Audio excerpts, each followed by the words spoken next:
Welcome to episode number 44 of my series of live guided tours through Paris for free. Thanks for joining me on this beautiful, unseasonably warm Saturday.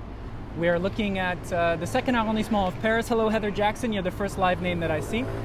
As I wait for a few live viewers to show up here, let me tell you what we're going to do today. I don't know if you caught the title yet. This one is called Two Passages and the Rue Tiquetonne. That's a street that I'd love to pronounce. Tiquetonne, Tiquetonne. It's a beautiful old medieval street that dates back to the wall that protected Paris in the Middle Ages. So we've got a lot of fun stuff to see today as usual. Again, if you're new to this program, my name's Frye, also known as a French Fry in Paris. I'm a full-time tour guide, live streamer, and photographer. And I'm bringing Paris to you. In fact, if you can't physically be in Paris, then you're in the right spot because I'm bringing it to you each and every weekend. So what we're looking at today, to jump right into things here, is the Boulevard de Sébastopol. It's named after a victory of the Crimean War, a victory of Napoleon III, who was the emperor here in the mid-19th century. And he, you may know this if you're familiar with Paris, he and a gentleman called Baron Haussmann bulldozed a lot of this old medieval center of town business away and put in these boulevards. And so this boulevard, the Boulevard de Sébastopol, destroyed a lot. And one thing it destroyed was some of the covered passages, the shopping arcades that were in this area. But some of them have survived, and I'm going to show you two of them to start out our episode today. And let me just pan around. So the boulevard chopped off a covered passage, but luckily there's a little bit left of it. And that's what we're going to begin with. There's another beautiful boulevard, thanks to Napoleon and Mr. Haussmann. We're going to have a nice leisurely stroll. Look at this beautiful composition here. Oh, I love it. Love it, love it, love it. Hi everyone, it's great to see the bonjours and the hellos. This facade is really exciting. Also exciting is I've got already 150 live viewers. It's so great. Wonderful, wonderful support. Thank you so much. So this facade in general is lovely. It's got a nice ochre hue to it. And so the Boulevard de Sébastopol, mid-1800s, blasts through this area and chops this shopping arcade in half. Luckily, they took what was remaining of it and they built a new beautiful entrance here. This entrance here is from 1862, even though the passage itself dates back to 1828, if you can believe it. So we're going to walk through there in a moment. But first, the entrance they built in 1862, you can see these beautiful statues that are known as Caryatids. Anytime you see a sculptural element in architecture that is either actually holding something up or pretending to hold something up, it's called a caryatid, or in French a caryatide. And you can make it out, this bar here that's normally open on the weekdays is borrowing that name in French for the ladies. Now, the sculptor who did these, his name was Aimé Millet, and he happened to be the guy who did the Apollo statue at the top of the Opera House. Remember the Garnier Opera House? Sorry, I'm avoiding a big dump truck, garbage truck rather, and I'll show you those caryatids. So yeah, the Apollo statue that sits atop the Opera Garnier, which is one of my favorite buildings, this is the same sculptor. To the left we have a lady, you know, these women are always representing something. So to the left, if you can make it out, she's got a cogwheel at her feet and an anvil and a hammer. And so she represents industry, small industry. And then over here, this lady represents commerce. I gotta watch for cars in the street. She's got a package of goods at the bottom of her feet, and also behind her on this side is an anchor referencing the maritime trade.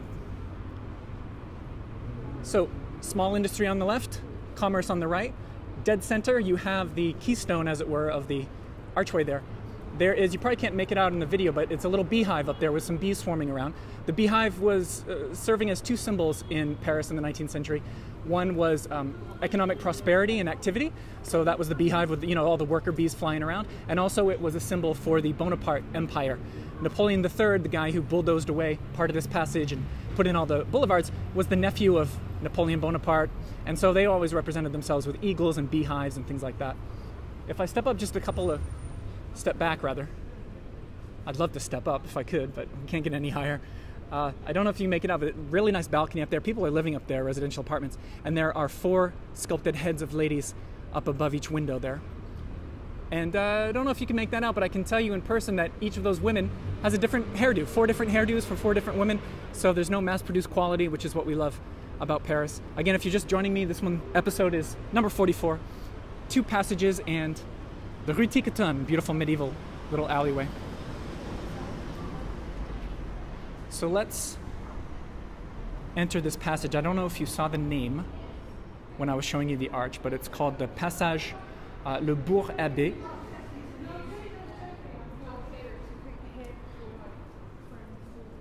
(1828). These were the original shopping arcades of Paris. Paris gets credit for inventing the idea of building these artificial streets and lining them with things that you would find in a modern shopping mall. Cafes, theaters, restaurants, reading rooms where you'd read the day's news. Before we walk through there, I want to show you to the side here, there is a sort of an épicerie and eatery called Gag. You can see the sign there. And it's actually housed in an old apothecary shop, if you can make that out. Look at that beautiful shelving. That's how they were buying medicine back in the day. And then it happened to be in a previous life also. Let me show you the beautiful old signage. It was a shop selling pipes. Fabrique de pipe.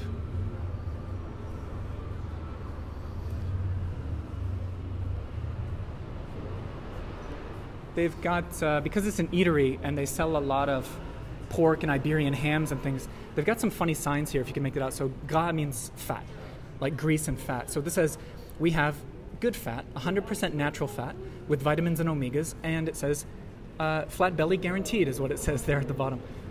Flat belly guaranteed. They've only got the best fats, and then here they talk about their alcohol. Natural alcohol, no sulfites, and guaranteed no hangover is what that says. So you get fat without a chubby belly and alcohol without a hangover. Let me show you the signage too before we go into le Passage Le Bourg Abbé. Let's sell our wines. Now, as always, when we go into these rather enclosed spaces, if the signal gets a little choppy or blurry, just bear with me. I will post a high-def version of this walk, as I always do later on Facebook and YouTube. So anything that's not clear and crisp this time around, don't worry, you'll be able to watch the replay, and it'll all come together. This passage is one that has been slightly left abandoned. So it's a little sleepy. It's been described as sleepy. But you can still, with a bit of imagination, imagine its heyday. Again, starting in the 1820s. In a moment, I'm going to tell you about this beautiful woodworking shop. In fact, let me do it right now because I don't see the guy in there, so we won't bother him. This is a shop that's been here since 1965. It's a furniture maker and wooden object designer. He's got a beautiful atelier here with a skylight. And you can see him most days toiling away and perfecting his craft. Look at that beautiful in the right side of our frame there. There is actually a frame that he's working on in wood. So that's kind of fun. This guy is actually the only cabinet maker and furniture maker left in the center of Paris. And it gives us a great throwback to the old days of these covered passages where there'd be a lot of studios and workshops. So it's called Lully. A is his father, but this guy is called Ivan Lully. Get this, since 1965. He grows up, he was born here, the current owner, Ivan, and at the age of 2 years old, he was placed in the shop with his dad and would grow up here, actually. Thanks guys. People are ducking to try to avoid screwing up my shot. And so, starting at the age of 2, he just grows up here. It's that classic story of this was his whole world, and it was only logical that he would take over the shop. He would, let me pan around here. In his own words, he talked about how there was a corset shop right here. They'd make corsets, and women would be getting fitted for corsets across the street, or across the passage. And when he was young, he would sneak a peek and look through the windows there at the ladies trying on corsets. I think that's pretty cute. Now, what's also really touching is the guy. I don't know if you'll make it out, but I'll try to put it right in the center of our screen. There's a clock, a rectangular clock in the back, and it's frozen in time at the hour of 7:28. And that is apparently the hour that his dad died. His dad passed away and the clock stopped. And so he decided, it was a sign of something, and he never wound the clock again. Let me just use one of my digits here to help you. So if you come through here, you'll always see the clock frozen in time, 7:28, and he's never gonna wind it back up again in honor of his dad. It's almost as if his father is still in the shop with him. Now, I said that this guy was a cabinet maker, but that's really doing him a disservice. He's actually so much more. He studied interior design, and so he does beautiful works in wood. Look at that. This is an actual tree stump that he turned into a almost sort of an armoire. And then his son currently is a violinist at the Music Conservatory of Paris. So let me back up and show you what one of his specialties is. He does these musical notes. Can you make that out? Beautiful. And it's all polished sections of wood, connected. So he does that in honor of his musician son. And I'm going to blow your mind here because it's resting on a cushion. You'll have to trust me because I don't know if it'll come through on the video, but the cushion is actually made of wood. Now, not the side and the tassels, but everything else that you see there is just a chunk of wood that he sculpted and carved out. So since 1965, passed on from father to son, there's a beautiful woodworking shop here.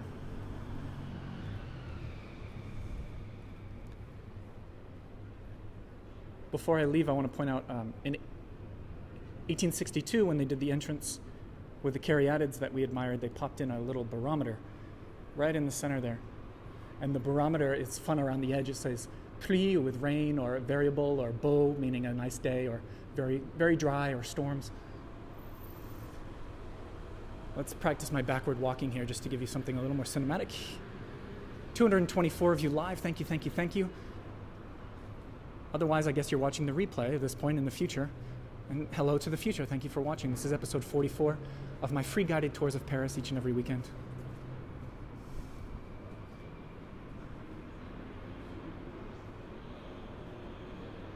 And let's move on.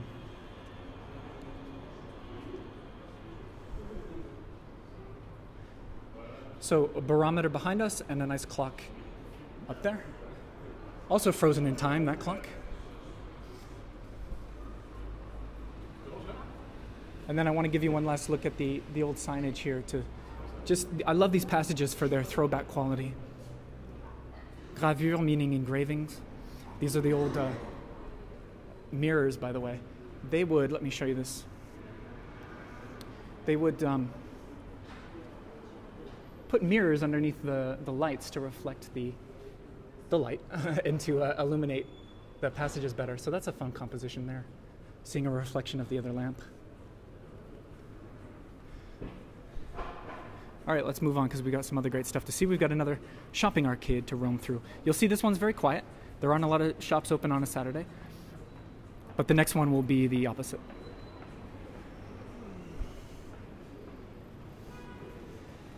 Hi, Corin and Maggie Jones and Barbara from North Carolina.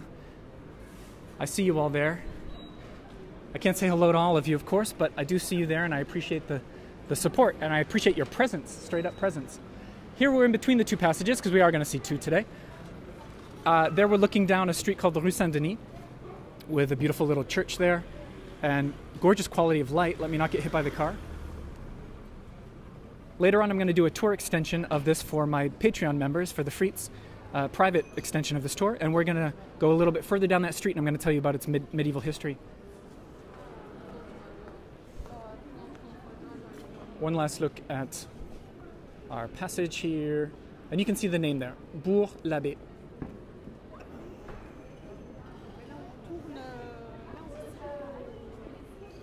And now we've got a real gem here. I was so excited the first time I discovered this one. This one's on a grander scale. It's called the Passage du Grand Cerf.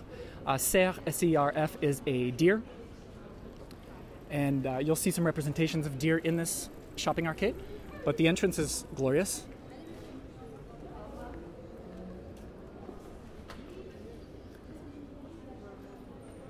Here to the left and the right, do you see there's a wine bar, and they've got a play on words because passage is what we call these shopping arcades, but they split it up, and passage, if you put a space in between the words, means misbehaving, like you're not a well-behaved kid. I have to say that sometimes to my 3-year-old at home. You're being passage, ma chérie. Passage aujourd'hui. Oh, pardon. All right, let's enter. There's a deer. Again, keep in mind if the cell service gets a little wonky here, you will get an HD replay posted to YouTube and Facebook.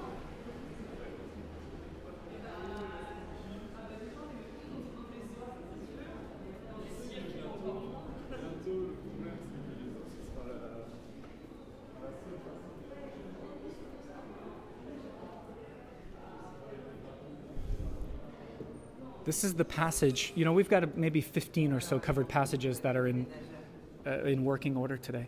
And this is the tallest one. This has the tallest ceilings, 12 meters, almost 40 feet. It's honestly as tall as some churches in Europe.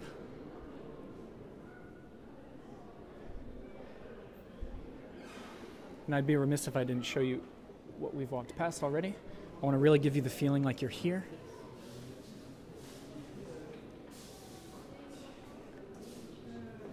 Le passage du Grand Cerf. Lovely. The previous passage we were in was started in 1828. This one is 1835. So still lots of bang for your buck history-wise. Here for all of you who are lovers of knitting and embroidery, there's a cute shop here. Let me show you the sign. That's fun. Called Little Weasel. Make that out. Right like that. Excusez-moi, pardon. Okay, so let me show you what's going on here. If you're into knitting, embroidery, etc., this is all you would ever need, this shop.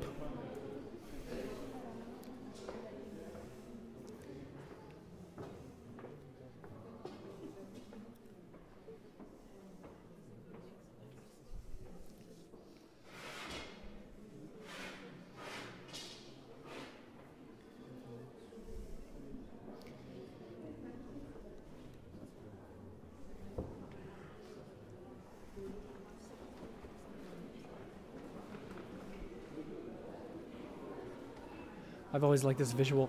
You know, often you go into a butcher shop and you'll see the saucisson, all of the cured sausages hanging. But here it's a different kind of sausage.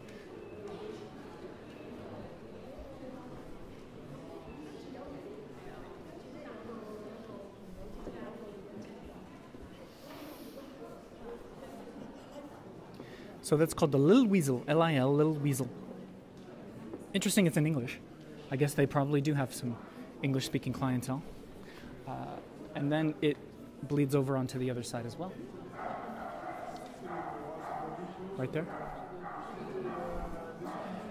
And then I got to back up. I got to show you this, what they've done, which is a great something to catch the eye. And you maybe saw it on my Facebook page. These are all knit with yarn.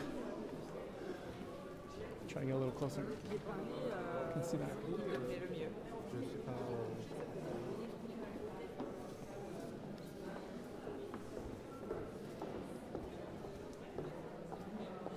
And Margaret Cooper says she's a knitter and this is making her wild. Well, we'll pause an extra second for you, Margaret Cooper. That's what it's all about. Bringing you vicariously through Paris when you can't be here at this moment. Okay, what else can we find here? Here on the left you have, it's called Azar. Azar specializes in handmade African crafts.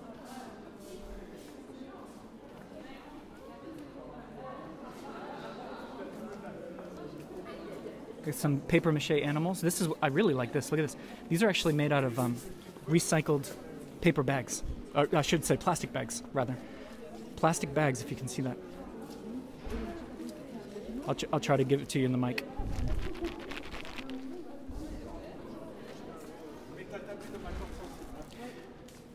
What a nice idea, huh?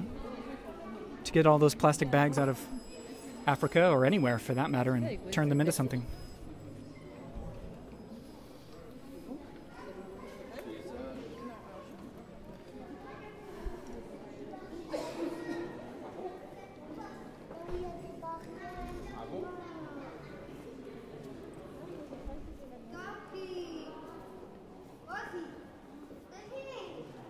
I want to show you something that I think is intriguing and slightly freaky.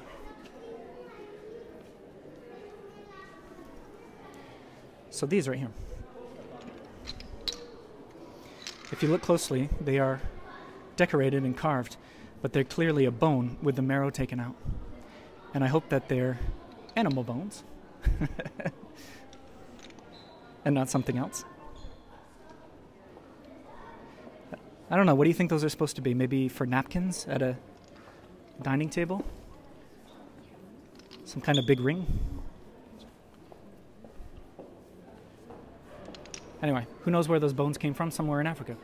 That place is called Azar. Across the way. Home furnishings is also part of the Grand Serre passage. And here they design these pillows. And I love the lighting as well. Allez-y, c'est bon. Ça va. La petite ours. Beautiful.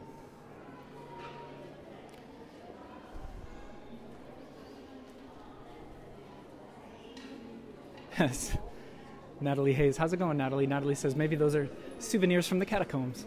All those bones. Next, about halfway through, we get some interesting shop signs. On the left, there is an elephant. Not a real elephant, but you can see him there.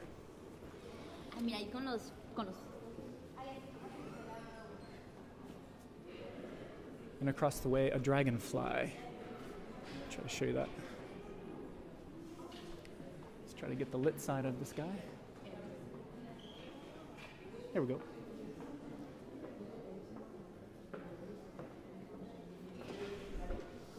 This is a jewelry shop. Jewelry there. Jewelry here, watches.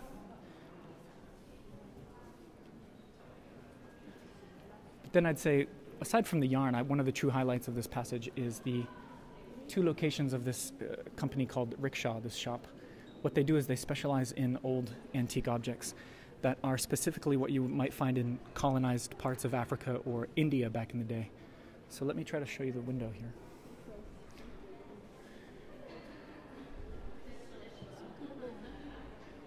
This stuff's really fun.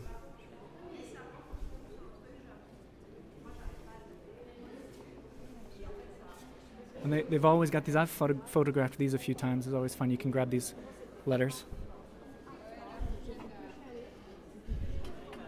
Spell out anything you need. Beautiful old lanterns that are great. Again, giving you this idea of what it would be like in 19th century. You went to one of those colonized British parts of India or something.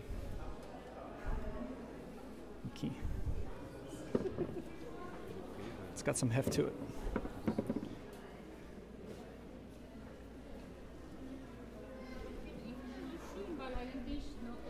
My wife goes crazy for these little knobs.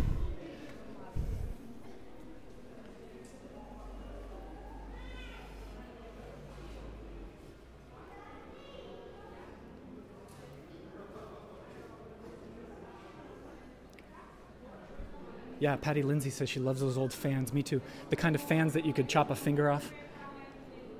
Like nothing. Yeah, those things are classic. And then there's another that's called Rickshaw, and I guess it's quite fitting to name it Rickshaw with that Indian vibe that I mentioned. And then they've got another location just right here, so I want to give you a feel for this.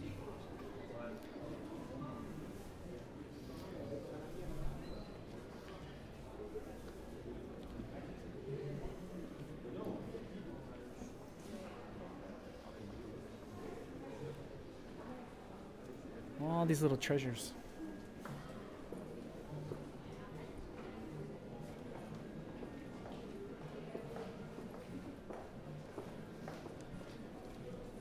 Bonjour. J'aimerais bien un pet dessus. Merci.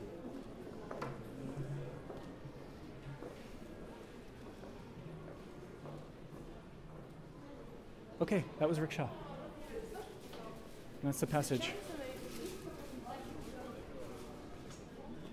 Passage du Grand Serre, and now we're out into the real world again. One last look, because I know if you were here in person, you'd probably want to look back behind you and have one last look at that beautiful old shopping arcade from 1835, the Passage du Grand Serre. Sue Ann Hum, hello Sue. Asking if we're in the second arrondissement. Yes, we are. Before I take you down the Rue Tiquetonne, we're going to have some fun. This is a shop where you can buy insects to eat. You can eat insects. Bonjour.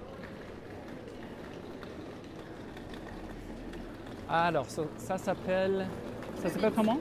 Inovite. C'est écrit quelque part? Oui, c'est là. Ah, yeah. Inovite. Inovite. Okay, it's called Inovite, everyone. And let me show you, they've got samples out here today where you can literally eat insects. Let me zoom in and really show you what's going on there. This has got to be one of the most unique shops in Paris. And a lot of people say this is the future of food. You can feed many, many, many people with insects. Great for in protein, right? A lot of protein. It's great for health and water. Yeah. So earlier I tried these for the first time. It's not bad. You tell people it's a lot like chips, yeah? Yes. It's like chips, yeah. It's dried and... Dried, crunchy. Let me show you. This is thyme. Yes. Garden party. Okay. Yes. Curry, yeah. So that's fun. And it's nature. It's tastes like nuts. Oh, it tastes like nuts. Okay. I've never tried that one. Ooh, look at those. Those are big. You want to try? I think I'm going to try. I think I'm going to try on camera. So look, I tried these earlier and I was like, okay, I can handle it, but those are big. And you said they... Crickets, it's worms. And they taste like nuts? Yes. Okay. I'll try them, but I'm going to put myself on camera first. All right, folks. You speak French? I do, oui. Mais je filme en anglais. Sorry for the camera work, everybody. J'ai un niveau d'anglais très bas, donc je préfère... C'est pas grave. Je vais goûter ça. Y a pas de souci. Je vous sers un peu? S'il vous plaît.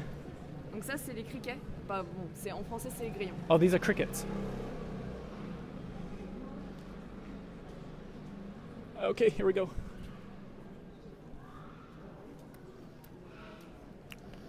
It's kind of like a puffed rice. Many little tiny bits. She told me it tastes like nuts. Yeah, like peanuts. Takes a little while to get it down. Maybe you'd want a glass of water after. It's probably best. That's very good. Thank you very much. I appreciate it. Okay, well, there you go. And this place is called Inovite. Inovite. Comment? Ah, here, she gave me this. For those of you who want to get really adventurous in Paris and have a taste of the future. Merci beaucoup. Au revoir. Merci, bonne journée.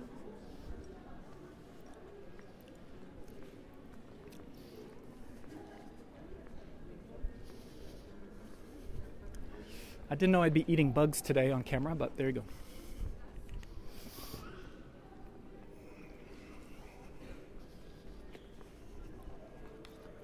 Welcome, everybody. I'm running long as usual, but that's how it goes. I get excited and I want to show you the next thing and the next thing. Here we go. This is part 2 of the walk called the Rue Tiquetonne. Tiquetonne is an old medieval street that follows the path of a medieval wall built by King Philippe Auguste. And beautiful. It's ran along the outside portion of the wall, which means what you're looking at here, to the left would have been the wall, the north edge of Paris, and to the right would have been outside the city. In fact, this street itself would have been outside medieval Paris. I've got some crickets in the back of my throat, so if you hear that, then you know why. This is a beautiful view, isn't it? To the left of me is actually a school. And so this is a street that's been around for a long, long time, since that 12th century wall. And there are some good eateries and shops and fun, kind of a younger vibe on the Rue Tiquetonne. Beautiful light today. Here we've got a tea bar, Kodama. And they call themselves alchemists, tea alchemists. And if I can just show you a little bit without bothering people. Bonjour. Je peux filmer juste là? Ça va? Merci. Okay. Yeah, so it does have kind of an alchemy's laboratory. Those are all the teas that they brewed up.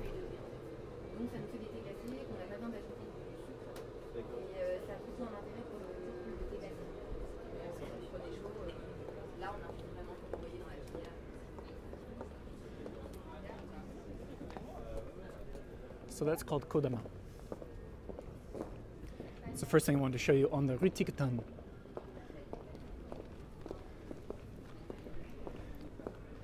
A street like this is always really alive on a warm spring type day, on a Saturday like this. Let's zoom in down here. Let's get on our knees together. This one's actually a little bit damaged, but if you've ever seen one of these in Paris and wondered what they are, around that same time they're putting in the boulevards and destroying some of the covered passages, as we talked about under Haussmann and Napoleon III. They wanted to standardize the elevation and make records of the elevation of each street. So that's what this is. The French would call it a repère, and it's a way for you to know 3 different measurements of this street compared to, excuse me, those crickets again, coming back to me. It's the snack food that never quite leaves you. So this is in relation to a measurement in relation to sea level. This is in relation to the river. It would be helpful to know what streets, the relation to the River Seine because of drainage and sewerage and things like that. And then also a measurement in relation to water reservoirs, right? Because you wanted to gravity feed water to these neighborhoods. This right here is the emblem of Paris. It's a ship. And the motto of Paris, the sort of credo or whatnot that goes back all the way to Latin days, it's a Latin inscription or an expression that says, "Though it is tossed about by the waves, it never capsizes." And so that's how Paris has literally been like that. It's been attacked and it has been bounced all about by violent waves and storms historically, but it has always endured, always survived. So the Rue Tiquetonne. This street was named after an old medieval baker, and his name was actually Tiquetonne, starting with QI, Tiquetonne, and they eventually transformed it into Tiquetonne. Cute little bistro facade there. It's called Le Tire-Bouchon, which means corkscrew. Here at number 13, there was an architect and designer.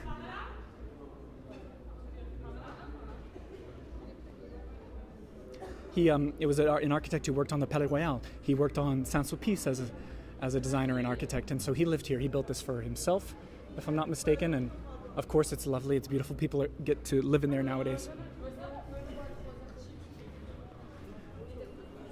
Number 13, Rue Tiquetonne.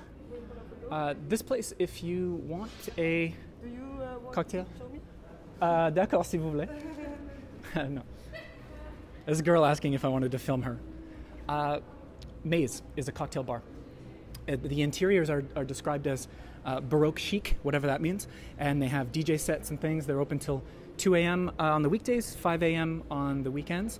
So it's actually, I don't know if a lot of you are into late night cocktail bars in Paris, but keep this in mind if you're in the area to grab a drink, because it's actually highly rated. A lot of people think it's the one of the best cocktail bars in town.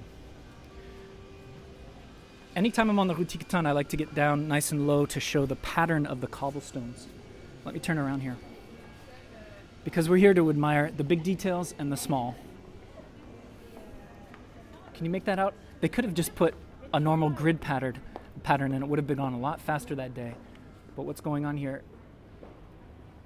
That's Paris in a nutshell, right? Let's do things a little nicer and a little more aesthetic than we had to.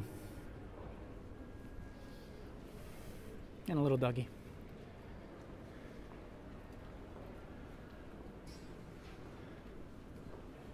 And let's finish here. I gotta wrap things up.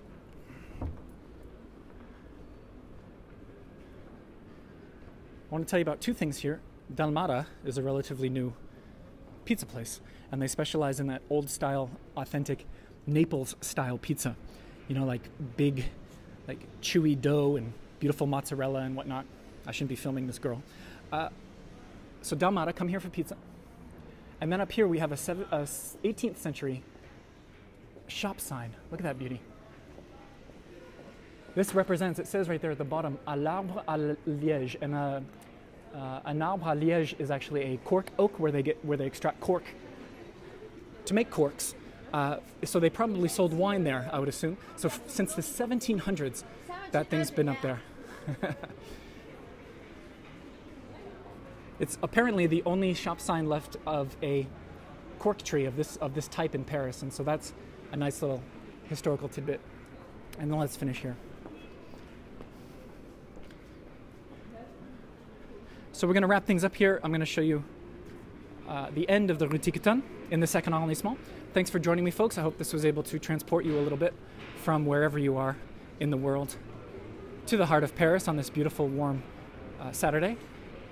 I put a lot of links in the description of this video, and so you can follow me on Instagram. You can book a tour in person if you're coming to Paris. I'm a full-time tour guide.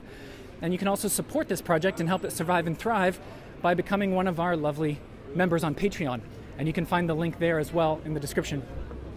And if you become a supporter of mine, you'll get a lot of perks and rewards and extra Paris content, a lot of exclusive content that I don't post anywhere else. And so take a look on Patreon, and you can learn more about that.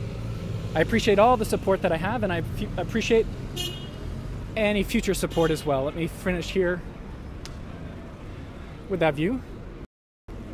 Sorry, I switched this. I didn't want to switch it. Let's switch it back.